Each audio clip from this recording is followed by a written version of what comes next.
Hello, everyone. Welcome to Cloud Wars Live, where we discuss today's digital revolution by speaking with business executives and thought leaders who are changing how the world lives, works, plays, learns, and dreams. Our guest today is Tony Uphoff, CEO of Thomas, which is a former media company that's now got into the data platform business in the industrial markets and is gathering data insights and a lot of great perspectives on what's happening there.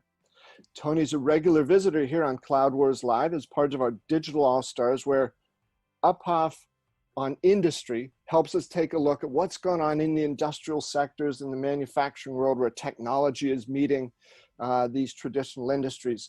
Tony, thanks for being with us. Look forward to another lively conversation today. Hey, thanks, Bob. Always great to be on the show.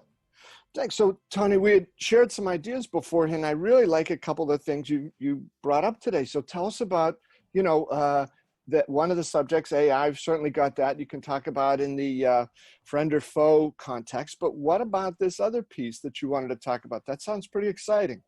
Yeah, a couple of things, Bob. So we're monitoring very carefully a trend that is context-aware technology. And it's a fascinating trend, and many of your listeners might be able to relate to this from a previous cycle in technology. And that cycle of technology was when distributed computing started to happen, where, smaller computers would communicate with a larger computer. Over time, we started to figure out how much intelligence you wanted down on the node, the individual client-facing use of that machine, and how much you wanted on a centralized or master computer of some sort. Listeners can easily, think of this as, cloud computing between what might be on your iPhone and what might actually be on the cloud. How do you figure out what intelligence you need at the unit you're holding in your hand versus things that you would have to access the cloud for? And what's happening in the industrial markets is as increasingly contextually aware technology. This could be sensors and other forms of digital technology that are embedded inside of a traditional industrial product or service, is rather than to have to make a call, right, through IoT into a centralized computer, there could be a series of relatively simple behaviors based on the context. Simple example, the temperature goes above a certain level. The sensor is able to take an action at that level without having the latency of having to go all the way through the system and then back, right? Seems kind of simple, but it's a great example of that. The sensor could adapt to time of day.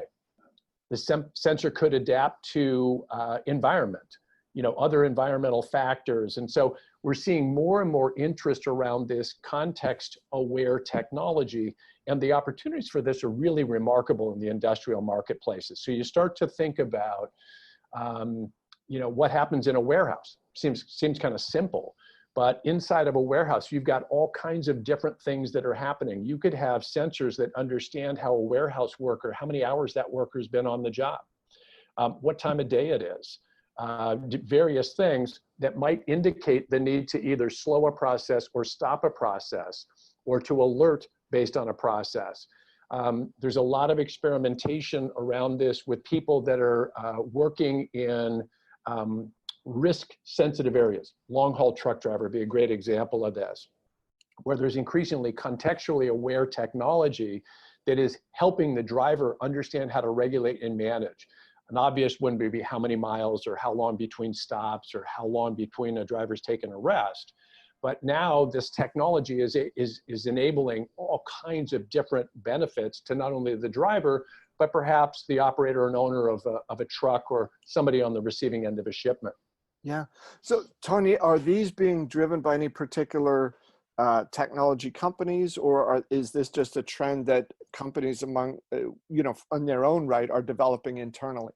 I think probably a combination of both. What we're seeing is a lot of companies that are, I was going to use the term swarming the IoT marketplace. And so some people are putting this under the rubric of these are classic IoT applications, right? If you wire everything up and you can connect anything to the internet today, as you start to think of the implications in the industrial market for that, then the decision is, hey, maybe there's simple technology we could push down so a binary decision could be made at the point of contact with the technology versus having the latency of it going all the way through the system. So I think there's there's some of that.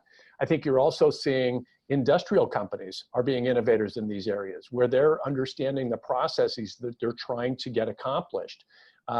They understand environmental issues like heat or weather or other things that might be really important. Imagine an automated process on a factory floor. Many factory floors today are running multiple shifts through the magic of technology that are very low in terms of the need for lots of people. But what's really critical is if there's not complete supervision of that, if there's any sort of a problem, something overheats or something happens, what you want is that system to be able to shut itself down safely without having to alert somebody who might not be nearby that machine. And you could lose an entire batch of manufactured products or services that were coming out of that machine. And so I think the IoT companies are innovating. I think you got a lot of industrial companies that are innovating with this. I don't know of any singular, and there may be, but I don't know of any singular quote unquote tech company that has become a leader in this. A lot of other people are just putting this also under the rubric of Industry 4.0, right? This amazing intersection that we're seeing, or convergence between a lot of these digital products and services, and then enabling infrastructure like cloud computing and IoT and other things that are enabling these types of applications. Yeah, and so, Tony, I know you touched on some of them, but if you could just sort of, run down the list. So the advantages are everything from safety to productivity and acceleration of processes, right? Absolutely. So, one that pops to mind is efficiency. And I don't mean efficiency as in ruthless, you don't need people. I just mean putting value into a system without having to have a tremendous number of people that could be providing value elsewhere, right? If a simple example, would be your phone, you can set an alarm on your phone. That resides on your phone. It doesn't need to call a sophisticated server or anything else on that. And it's something that's a real simple technology and it's embedded in your phone. You can deal with that. Those are the types of things. That's an efficiency play. You don't have to call up and call an answering service anymore. When you check into a hotel, you don't have to call down and say, can you please call me at 6 a.m. tomorrow morning? And they used to have banks of operators that did this. So the efficiency of being able to have systems and technology that can handle relatively simple tasks. That's really what we're talking about. But what is a relatively simple task in this context seems pretty advanced, right? Yeah. Because you're talking about it controlling some fairly sophisticated, perhaps factory automation or robotic system or something like that. We're also seeing efficiency from another angle. We're seeing a lot of what people are referring to as man plus machine. So if you think about most technology, it really is the idea that it doesn't really replace human beings. What it does is augment what human beings can do. And so over time, we learn new job skills and we adapt to these technologies. I think a lot of these types of contextual technologies will be used in those areas, right? Areas, as I noted before, where there might be risk to a number of hours or perhaps the physical health of somebody that's administrating one of these machines, or an environmental situation where heat may play a role, or there could be some temperature gauge that you need to monitor. And if you're not able to look at it, the temperature could get out of control and ruin a batch, or perhaps be an unsafe area. Those types of technologies where man plus machine, you can automate some of those features in context with the operator of the technology itself or the operator of the machine. And so I think you're going to see a whole host of applications like that. The other aspect about it is, and you and I have talked about this from another angle, the acceleration of learning, right? The amount of time it takes to understand a workflow process and then be able to adapt it. If we put more intelligence in these contextual devices at the point of contact of the application, those devices are going to allow us to become more intelligent faster, so that we can understand and iterate on that.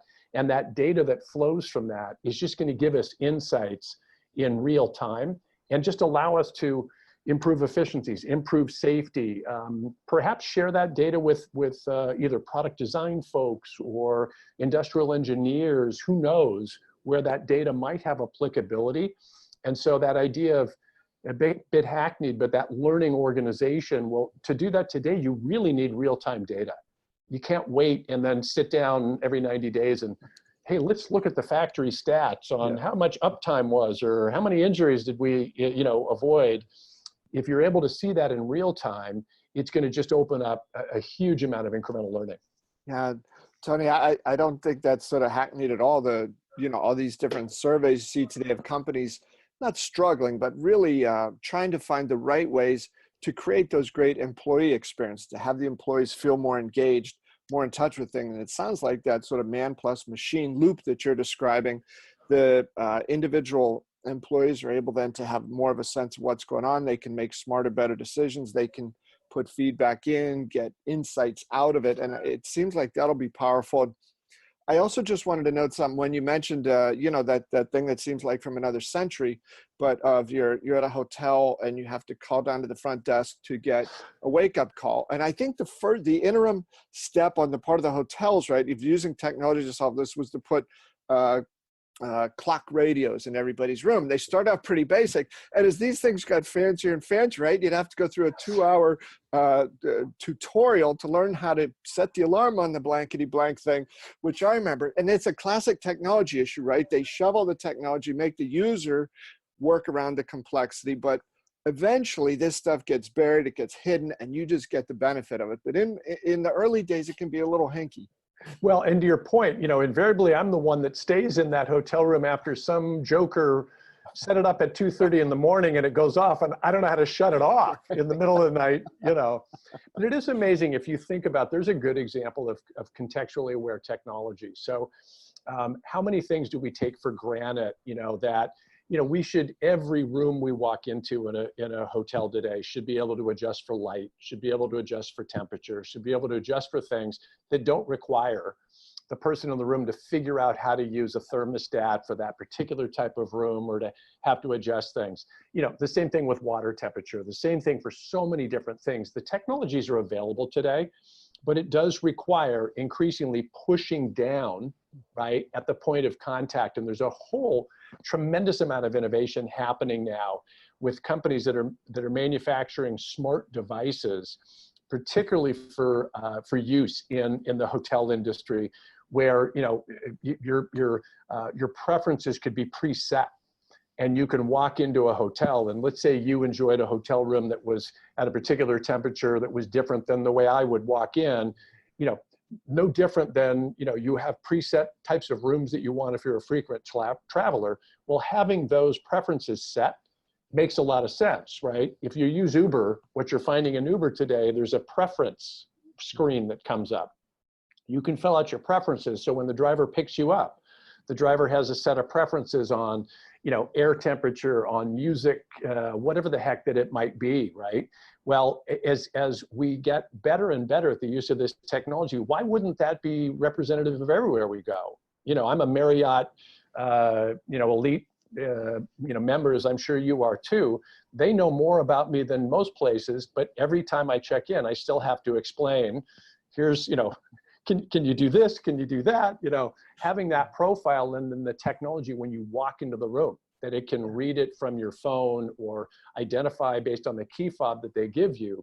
That technology is available today, and I think you'll see more and more application of it. Yeah. Well, the smarter things, smarter people, smarter experiences, better experiences for everybody. So, Tony, it seems like today we got 3 things that you wanted to talk about. So that this context aware, and then really the engine behind that in some ways is, to some extent or another, AI or machine learning. And you have some thoughts about, this really coming to the forefront in the industrial world about AI.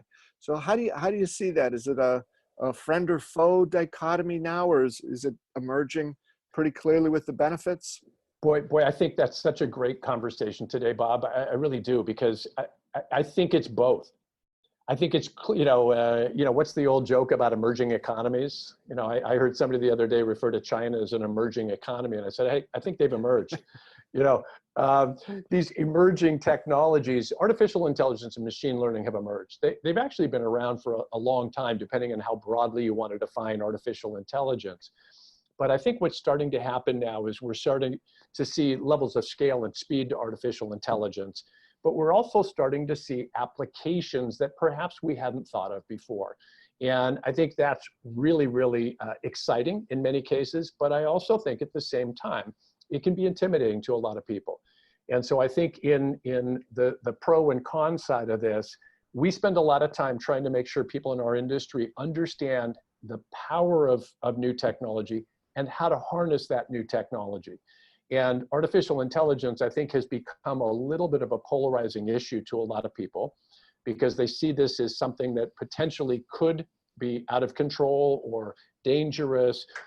In some cases, people believe it's taking jobs away. If you go back through history, and I put artificial intelligence in a similar continuum, there aren't really too many examples of technology literally putting dozens upon dozens upon dozens of people out of business. It changes jobs. And it does mean that with advanced technology, you are going to see the need to change the way that particular job function works. We've seen it in finance. We've certainly seen it in transportation. We've seen it in so many other industries as technology becomes the centerpiece to how that product or service is produced. And that's been happening in the manufacturing area for 50 years now. US companies have adapted that. I think where artificial intelligence is starting to raise its head is in areas where we can start to take data and learn faster. So we can take data on how different products age, how different products last, how different products interact with other products, and that artificial intelligence can spot that pattern really quickly. Here's a real simple example of that. If you had the right technology inside of let's say it was a building here in New York, we're looking over Hudson Yards. This is one of the largest commercial real estate projects ever built. Well, as those buildings are being designed today, they're using building information modeling so that all the components, the valves, all the different components are modeled out before the building is actually built, including the part numbers and who those were actually ordered from. Well, nowadays, those sensors are hooked up in such a way that device can send a signal, right, before it completely fails, that it's aging. And it'll show exactly where it is, so somebody can go in and replace that. They can even order it from the exact same vendor that they used to, or used initially to be able to find it. But also through artificial intelligence, they can start to spot that pattern and understand how that they could have perhaps a design flaw, or perhaps even you could put 3D printing in proximity to the application of that. So artificial intelligence sees that and actually starts to print the part in proximity where the part could be deployed, right? And that's a good example of, you don't need a human being to do that anymore. You need a human being to administrate that and enable it. But the old days of ripping the wall out to see if we've got a leak or a problem, those days are gone, and artificial intelligence can help us identify those, but also then the learning from that to the next generation of, let's say it's a valve or whatever that part might be. Artificial intelligence can help us find potentially the next generation design of that will be more efficient, that will last longer, that won't fail in the same way. So Tony, you've mentioned learning as a critical point, both in this theme here about AI, but also in the earlier one with context-aware technology. So clearly it's top of mind for you. What's going on in this world of learning now in the industrial space? And is it a matter of companies just need to do things better, faster, smarter, all of those? I think it's the last one. I really think it's smarter. I mean, certainly, better, faster, right? Cheaper potentially, always play because technology starts to accelerate innovation. But if you really study companies that understood how to harness the power of technology, particularly the data that comes out of the use of technology, what it allowed them to do was to get smarter.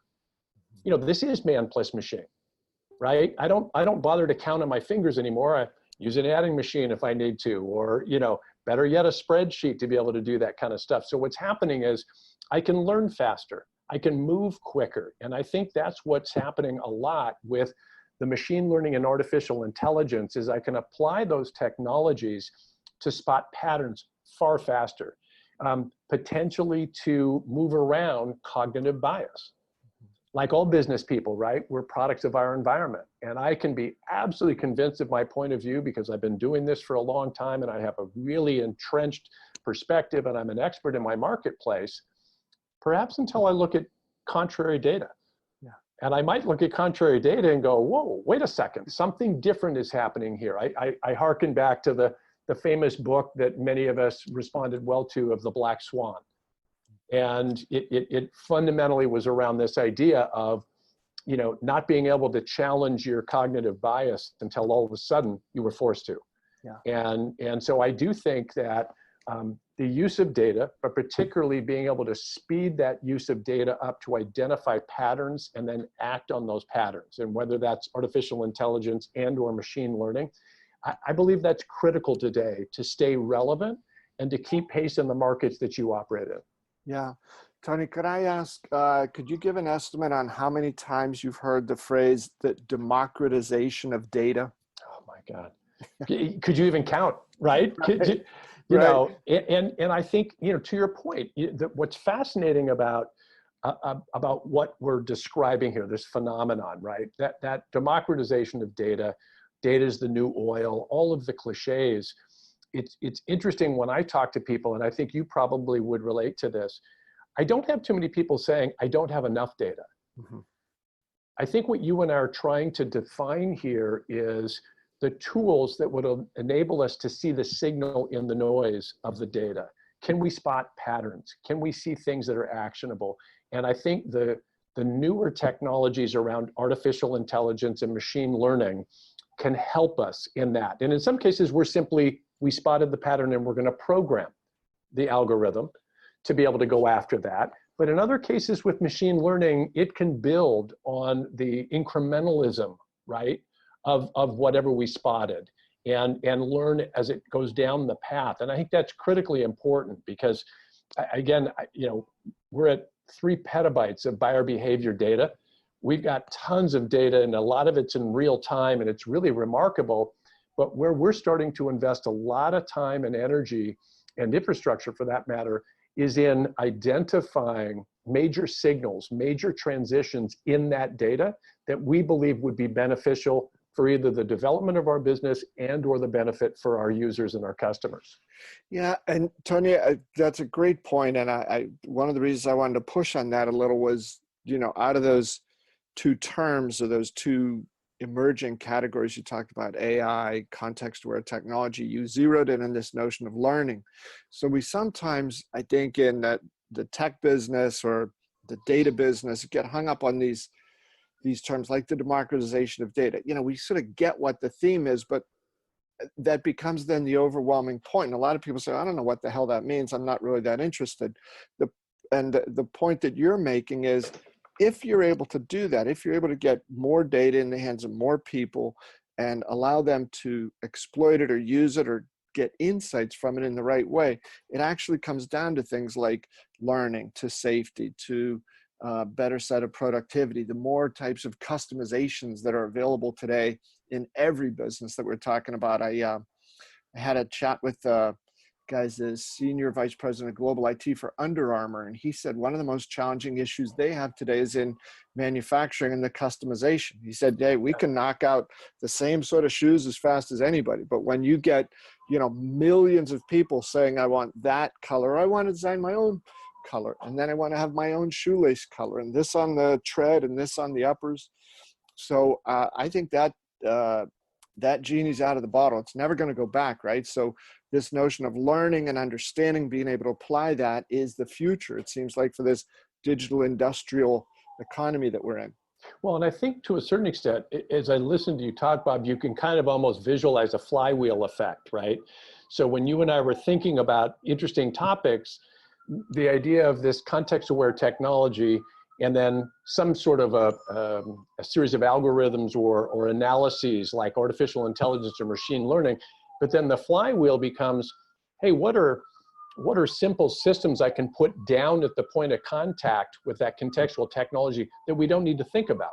Yeah. Let's just build that into the system. So there doesn't have to be a lot of discussion about what does the data show. We already know what the data shows. It's nighttime, shut the lights off, right? So, you know, those are examples where I think that becomes that spectacular flywheel effect where as we identify these patterns in the data, we can then push the intelligence down to the end node of the application of that technology. It doesn't require some, big deep thought of data analytics and data scientists to go through it.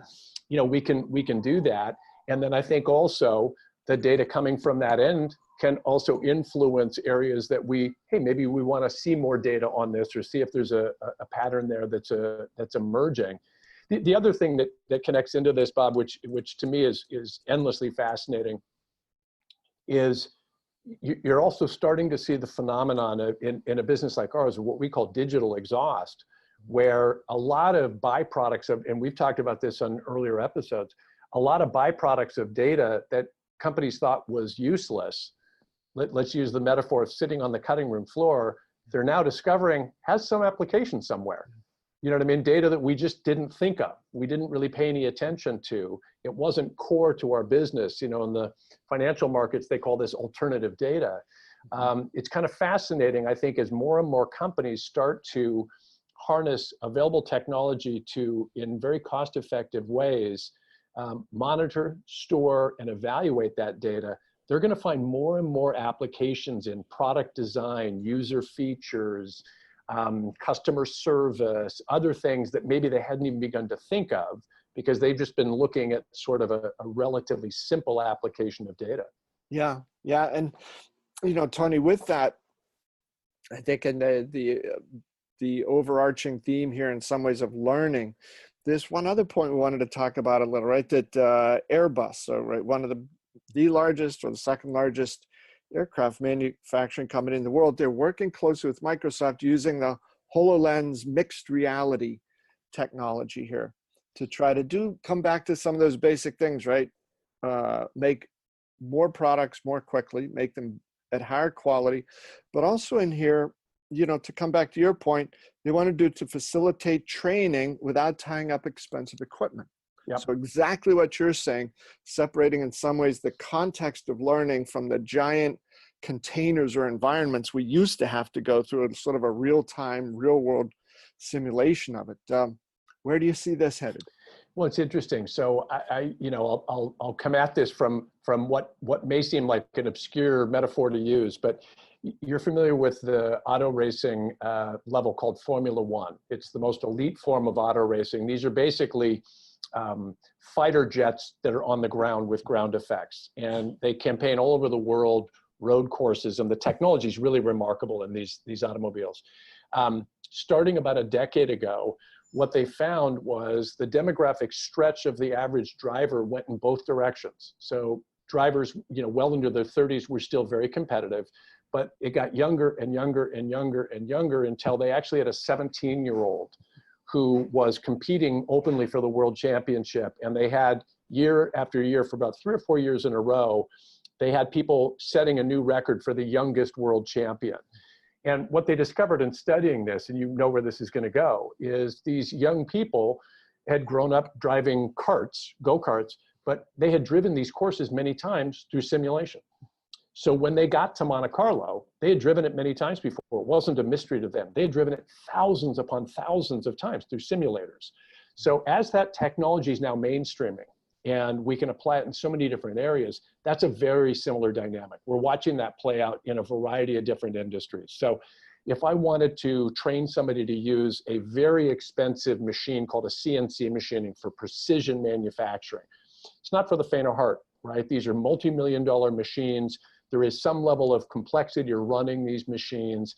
I'm not going to run a lot of tests through them, right? You really want to make sure you're dealing with that. To actually virtually run one and to run how to deal with something like that is tremendously valuable. Imagine training a new warehouse employee, right? You're in the pick, pack, and ship in any of the big, huge companies that you see out there. Imagine training somebody through virtual reality where they can get a sense for working in the warehouse and interacting with the various machines and physical manifestation before they actually wander on to the floor. I think the training stuff here could be absolutely spectacular. But also I'd go back to the learning from another angle. As we learn how to do that through the virtual machines, and this is that perfect example of man plus machine, we're also going to identify inefficiencies. We're going to identify ways of coordinating workflow and other things through the simulation, if you will, that's going to identify an inefficiency of there's famous stories about Amazon where they've done this, and they've identified putting certain types of products and services together in similar areas. So rather than alphabetized, it's actually organized by the way people order products, and it makes it far more efficient in the way that you pick, pack, and ship these products and services. Well, that was the combination of data, but they also can train a lot of the warehouse staff through the use of virtual technology and understanding how to interact with these physical tools. Purpose-built. Exactly. Tony, I'm sorry, but you were making this very sophisticated point. One of the things that flashed through my head was doing an old-fashioned expense report on paper. Remember, they'd have the column width was defined by the word at the top of the column. So, like reason for travel, you'd have, 5/8 of an inch to try to describe why you did it. But, nobody sat down and meant to do a dumb expense report form or a complicated alphabetized, way of doing these things. It's just we didn't have the tools ready. But here they're coming, and this torrent that's coming in here. Tony, before you go, I wanted to ask you, all the companies that you and your team at Thomas get to talk to and across the different industries, is there, you're talking about some pretty wild new stuff here. Is there a title or a role or responsibility within the company that is sort of taking the lead and driving some of these new approaches? Yeah, it's fascinating. So we are starting to see a C-level title around technology emerge for some of these manufacturing companies. So it could be a CTO. In many cases, it might be a chief operating officer. So it would be somebody that has a sense of perspective around the physical workflow and what kind of automation and robotics and technologies that are really important. So you're clearly seeing that. We're also starting to see the beginning of people that are coming from a data background. So they may not come out of manufacturing. They may be, I'll use the term data scientist. I can't say that we're seeing that title used a lot in manufacturing, but if you actually talk to these folks and what they do, they're using very sophisticated data analytics to improve workflow. And where we first started to see it, Bob, was around supply chain management, where, what we're witnessing in all business, but you can certainly see it very acutely in manufacturing, the industrial markets, you're starting to see the convergence of the physical, the financial, and the digital supply chain, right? So as companies are trying to manage decentralized supply chains, and let's say big customers like a Walmart are increasingly ratcheting down on delivery times and terms and conditions, a lot of companies are realizing the answer to this is technology. Mm-hmm. The answer to understand how to manage this is through being able to analyze their workflow and to either wring some efficiency out and or understand when they need to bring on incremental resources, or perhaps when a particular supply chain is just flat ineffective. It's just not profitable in your line of business. So I think we're seeing a little bit of the CTO phenomenon. I would say in manufacturing, it's less branded by functional title as CTO. I would say that's more probably chief operating officer. We're clearly seeing a rise in what you and I would think of as data analytics. Tell you another role that's incredibly powerful in manufacturing is the role of MRO. So MRO stands for maintenance, repair, and operations. And that is a really powerful position in a lot of manufacturing industries. So these are folks that are, as the title would suggest, that are responsible for the updating, the upgrading, the repair, and the fundamental operations of what's happening on a factory floor. So they're doing everything from kind of evaluating what's the next gen CNC machine, as I used that expression or that term earlier, through to, they're looking at ERP systems that might allow them to interact with, from order into manufacturing to out to the customer. We're seeing some examples where customers are setting up automatic replacement systems with their big customers, so that if I supply to you as a part of the supply chain, it just automatically orders as you draw the supply down. Mm-hmm. So you don't have to pick up the phone or email me or even connect, and it's a permission-based model.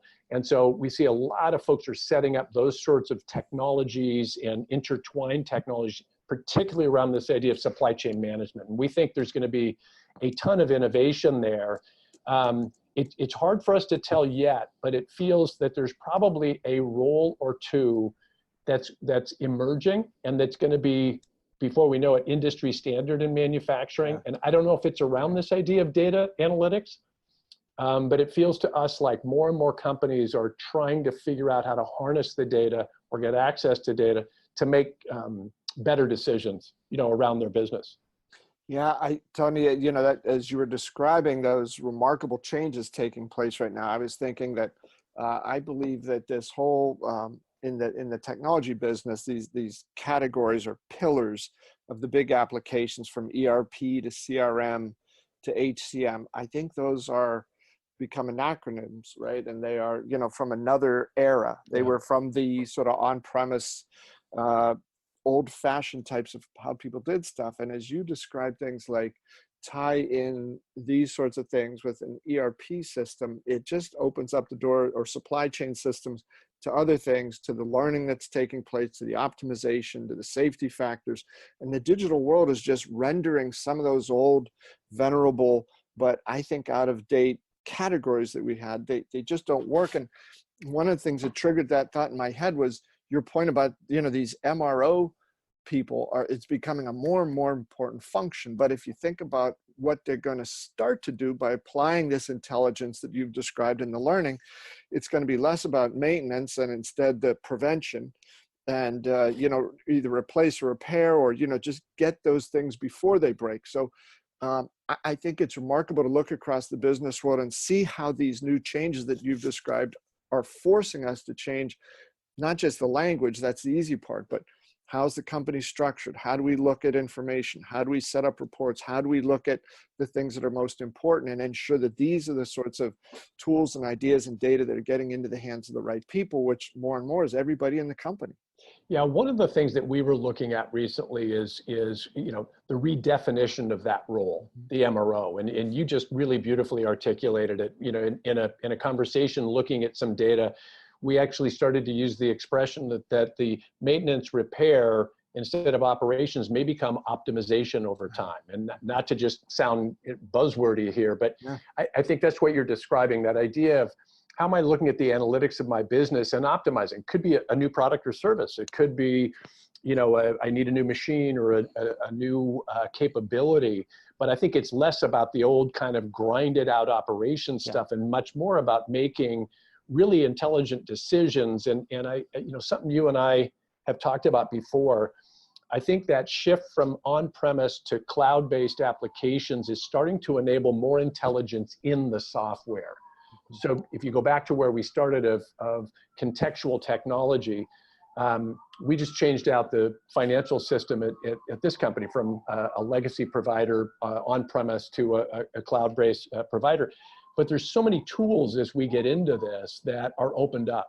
And you can think of this as artificial intelligence, but the ability that the system can see all the data in there and start to set up either templates or guides or recommendations, because it's just numbers. It's looking at patterns in the numbers.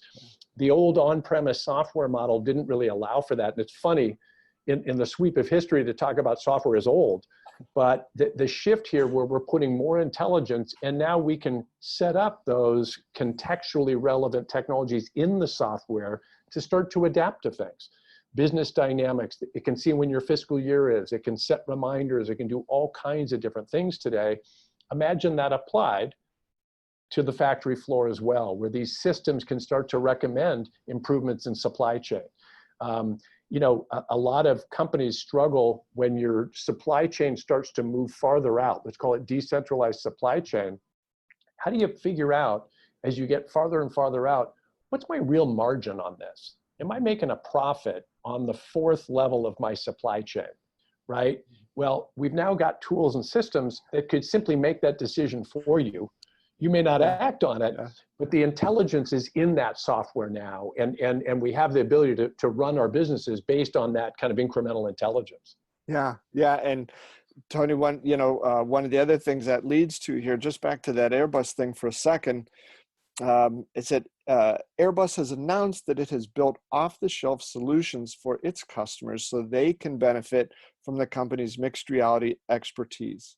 So you get a giant company like Airbus using it, they master that, all those different advantages and advances that you've described, then they put those forward, and instead of it just becoming an internal capability, it becomes a new source of revenue for them. Yeah. Yeah. And I think, we were talking earlier about, properly used, a lot of these more advanced technologies are going to create new products. Yeah. Or new services, right? And you're going to find examples like that. It's dated to say the least, but if you go way back in the aerospace industry, the Sabre system and some real advances, were developed by a singular airline, in this case, American Airlines, that became ubiquitous in the marketplace because the application transcended an individual company's use of it. This could be another example that we're watching where, a company like Airbus realizes, hey, there's a whole business here. And whether they define themselves as the ultimate best owner of something like that, or they unleash the technology or license it to others, I think it's a spectacular example of innovation that certainly transcends a singular company's use of it. Yeah, and Tony, you're right. And more and more companies these days want from the people they're buying from, they don't just want what they're selling. They want, I don't want just what you're selling. I want what you know.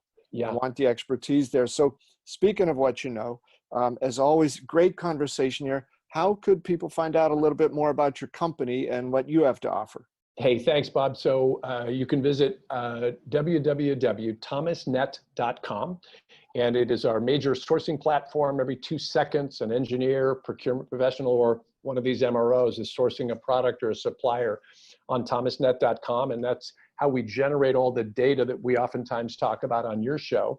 And we also have a daily email newsletter that is called Thomas Industry Update. And it is a free newsletter, but it's a fantastic glimpse into the industrial economy and covers many of the subjects that you and I have touched on. As a matter of fact, Bob, as I sent to you earlier today, we have a fantastic feature today on context-aware technology. It was why it was uppermost in my mind.